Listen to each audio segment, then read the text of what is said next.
Northwestern's punting game has flourished so far in 2010, and it all starts with walk-on redshirt freshman Brandon Williams. Aaron Morse tells us a bit about Williams, and Williams tells us a bit about the art of punting.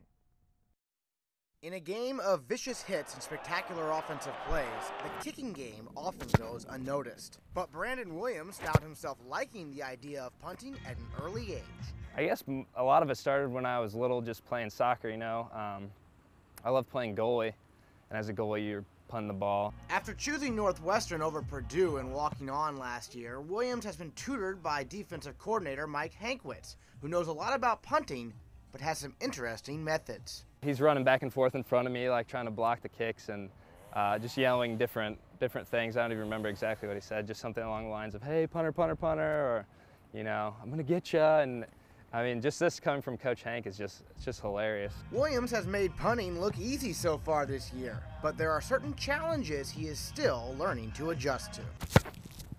Oh, there's a shank for you. When the wind comes into play, sometimes it messes with your drop, messes with your head a little bit, so that's probably the hardest part for me, is just making sure to get the drop consistently in the same spot so that you can get up through the ball. That was a little better. Obviously, nothing's better than just unleashing a booming punt.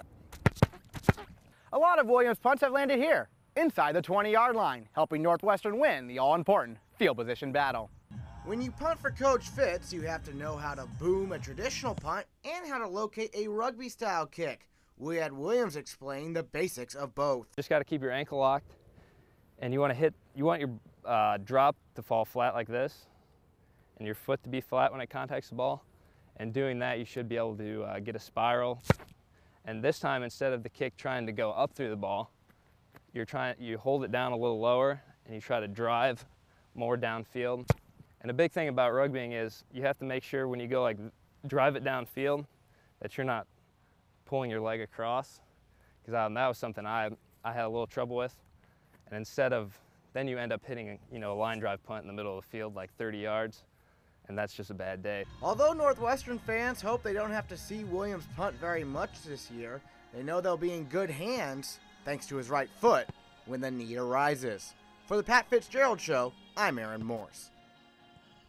Thanks, Aaron. We didn't see Brandon Williams punt, but one time, I think on Saturday, he almost had the day off, but he's done a great job for you. He really has, and as a young player with an opportunity, he's really taken advantage of it. Very proud of him, and now, like he said, the wind becomes a factor now. The elements in Big Ten play become a factor, and he just needs to be consistent with his work, and he will.